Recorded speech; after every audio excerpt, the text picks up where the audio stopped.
ಈಗ ಇದು ಚರ್ಚೆ ಬೇಡ, ಮುಗಿಸಿ ಮತ್ತೆ ತಪ್ಪಾಭಿಪ್ರಾಯ ಬೇಡ. ನಾವು ಯತ್ನವಾಗಿ ಒಂದು ಕನ್ನಡ ಅನುವಾದ ಕುರಾನ್ ಕಲಿಸುವ, ಅವ್ರು ಕರೆಕ್ಟ್ ಓದಿ ನೆಕ್ಸ್ಟ್ ಸೆಷನ್ ಕರೆಕ್ಟ್ ಆಗಿ ಬರ್ತದೆ. ಅದಕ್ಕೆ ಒಂದು ಸೆಷನ್ ಇಡಬೇಕು ಅಧ್ಯಕ್ಷರು. ಇಲ್ಲ ಅಧ್ಯಕ್ಷರೇ, ಇದ್ರ ಬಗ್ಗೆ ಚರ್ಚೆಗೆ ಸ್ಯಾಟರ್ಡೆ ಕೊಡಿ. ಸ್ಯಾಟರ್ಡೆ ಸಂಡೇ ನಿಮ್ಮ ಕುರಾನದು ನಾವು ಓದಿವಿ ಹಸಿಲ್ಲ ಅಲ್ಲಿ. ಆಯ್ತು, ಇಲ್ಲಿ ಚರ್ಚೆ ಮಾಡಲಾಗ್ತದ. ಅದು ಮತ್ತೆ ಇನ್ನೊಂದು ದಿವಸ ಫಿಕ್ಸ್ ಮಾಡಬೇಕಾಗಿತ್ತು. ಈಗ ರಿಸರ್ಚ್ ಕಂಪ್ಲೀಟ್ ಮಾಡಿ ನಾನು ಕನ್ನಡ ಪುಸ್ತಕ ಅನುವಾದ ಮನುಸ್ಮೃತಿ ಒಂದು ಕನ್ನಡ ಅನುವಾದ ಕುರಾನ್ ಕಲಿಸುವ ಭಗವದ್ಗೀತೆ ಚರ್ಚೆ ಆಯ್ತು.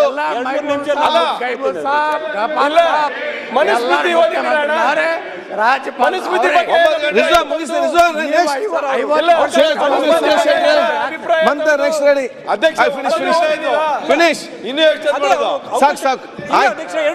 ಕನ್ಕ್ಲೂಡ್ ಮಾಡ್ಬಿಟ್ಟು ಅಲ್ಲ ಟೈಮ್ ಆಯ್ತಪ್ಪ. ಇಲ್ಲ ಅಧ್ಯಕ್ಷ ದಯವಿಟ್ಟು ಅಲ್ಲ ಆಯ್ತು 20 ಇಲ್ಲ ಅಧ್ಯಕ್ಷ.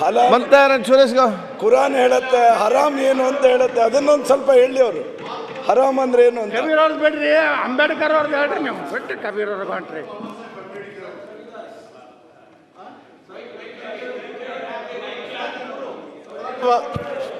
ಮಹಾತ್ಮ ಕಬೀರ್ ಅವರು, ಅಂಬೇಡ್ಕರ್ ಅವರು ಮತ್ತು ಗಾಂಧೀಜಿಯವರು ಹಿಂದೂ ಮುಸಲ್ಮಾನರು ಜೊತೆಯಾಗಿ ಸಹೋದರಂತೆ ಹೋಗಬೇಕು ಅಂತ ಹೇಳಿರೋದು. ಬಾಬಾ ಸಾಹೇಬ್ ಅಂಬೇಡ್ಕರ್ ಅವರು ಹೇಳ್ತಾರೆ ಕೇಳಿ, ದಿ ಬೇಸಿಕ್ ಚರ್ಚೆ ಮಾಡುದು ಅಧ್ಯಕ್ಷ ಇರಲಿ ಅದು ಸ್ವಲ್ಪ ಮತ್ತೆ ಇತಿಹಾಸ ಮತ್ತೆ ಕಲಿಯುವ ಅದ್ರಲ್ಲಿ ಬಾರಿ ಮಾತಾಡ್ಲಿಕ್ಕೆ ಇದೆ. ಅದು ಇಲ್ಲಿ ಇತಿಹಾಸ ಮಾತಾಡೋದಲ್ಲ, ಅದು ಅಲ್ಲಿ ಇಲ್ಲಿ ತುಂಬಾ ಇದೆ ಇತಿಹಾಸ ಮಾತಾಡ್ಬೇಕಾದ್ರೆ. ಇತಿಹಾಸ ತುಂಬಾ ಇದೆ ಹೇಳ್ಬೇಕಾದ್ರೆ ಯಾಕೆ ಒಳ್ಳೆ ಏನಾಯ್ತು ಅಂತ ಹೇಳಿಕೊಂಡು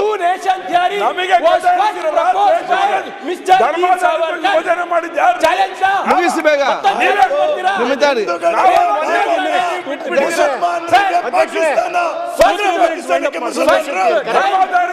ಆಯ್ತು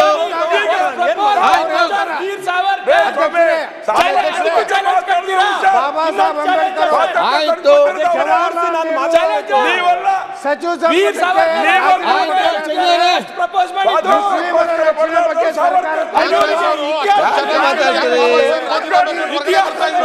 ಯಾಕೆ ಕ್ವಶನ್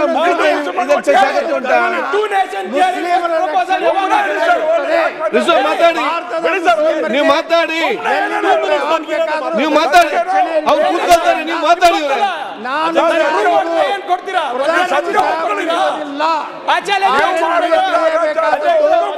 ಮುಸ್ಲಿಮರಿಗೆ ಮಾತ್ರ ಆಯ್ತು, ಕೂತ್ಕೊಳ್ಳಿ.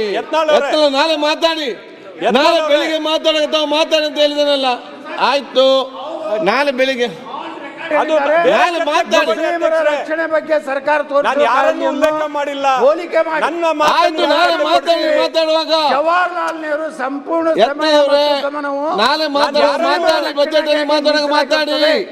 ಮುಸ್ಲಿಮರಿಗೆ ನಾಳೆ ಬೆಳಿಗ್ಗೆ ತಾವು ಬಜೆಟ್ ರಿಸಲ್ಟ್ ಕಂಟಿನ್ಯೂ ಅಲ್ಲ, ಅವರು ಹಿರಿಯರು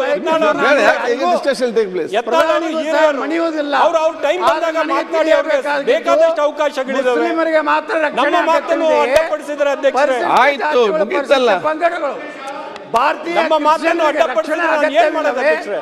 ಈ ಸಮುದಾಯಗಳ ಬಗ್ಗೆ ಅವರು ಯಾವ ಕಾಳಜಿಯನ್ನು ತೋರಿಸಿದ್ದಾರೆ ಎಂದು ಕಾನೂನು ಸಚಿವ ಬಾಬಾ ಸಾಹೇಬ್ ಅಂಬೇಡ್ಕರ್ ಅವರು ಅಕ್ಟೋಬರ್ 1950 ಜವಾಹರ್ಲಾಲ್ ನೆಹರು ಮಧ್ಯಂತರ ಸಚಿವ ಕಾಲೇಜ್ ಲೆಕ್ಚರ್ ಮಾತಾಡಿ ಸಂಸತ್ನಲ್ಲಿ ಪಾರ್ಲಿಮೆಂಟ್ ನಲ್ಲಿ ಬಾಬಾ ಸಾಹೇಬ್ ಅಂಬೇಡ್ಕರ್ ನಾನು ಮಾತಾಡಿ. ನಾನು ಶುಕ್ರವಾರ ಮಾತಾಡುವಾಗ ಈಗ ಯಾಕೆ ಶುಕ್ರವಾರ ಮಾತಾಡ್ಬೋದಲ್ಲ? ಸಹೋದರತ್ವ ಭಾವನೆ ಕನ್ಕ್ಲೂಡ್ ಮಾಡಿ ಸರ್. ಮಾಧವ ಸರ್ ಬೇಡ ಸರ್, ಕೂತ್ಕೊಳ್ಳಿ. ನಮ್ಗೆ ಒಳ್ಳೆ ಚಂದ ಇರ್ತಾರೆ. 50% ಆದ್ಮ್ಯಾಗ ಆ ಕುರ್ಚಿ ಅಧ್ಯಕ್ಷರೇ, ನಮ್ ರಕ್ಷಣೆಗೆ ಬರ್ಬೇಕು. ತಾವು ಯಾರು ಹಿಂದೂಗಳು ಕುಂದ್ರುದಿಲ್ಲ, ನಮ್ ರಕ್ಷಣೆಗೆ ಬರ್ಬೇಕು ಅಧ್ಯಕ್ಷರೇ. ಅಲ್ಲಿ ಆಫೀಸರ್ ಮೈಬೂಬ್ ಸಾಹೇಬ್ನೇ ಇರ್ತಾನ. ನಮ್ ರಕ್ಷಣೆಗೆ ಬರ್ಬೇಕು. ಜಮ್ಮು ಕಾಶ್ಮೀರದಾಗ ಯಾಕೆ ರಿಸರ್ವೇಶನ್ ಕೊಡ್ಲಿಲ್ಲ SC ST ಗೆ? ಆರ್ಟಿಕಲ್ 370 ಯಾಕೆ ಪರಿಸ್ಥಿತಿ ಜಮ್ಮು ಕಾಶ್ಮೀರದಾಗ ಯಾಕೆ ಇದೆಲ್ಲ ಮಾತು ಯಾರಿಗೆ ಅರ್ಥ ಆಗ್ತದೆ? ಮಿನಿಸ್ಟರ್ ಅವರೇ, ಯಾರಿಗೆ ಅರ್ಥ ಆಗ್ತದೆ ಇದನ್ನೆಲ್ಲ? 370 ವಿರೋಧ ಮಾಡಿದಾಗ ಆಯ್ತು, ಆರ್ಟಿಕಲ್ 370 ಯಾರು ಸಜೆಸ್ಟ್ ಆಯ್ತು. ಮಂತ್ರಿ ತಾವು ಕೂತ್ಕೊಳ್ಳಿ. ಯಾಕೆ ಮತ್ತೆ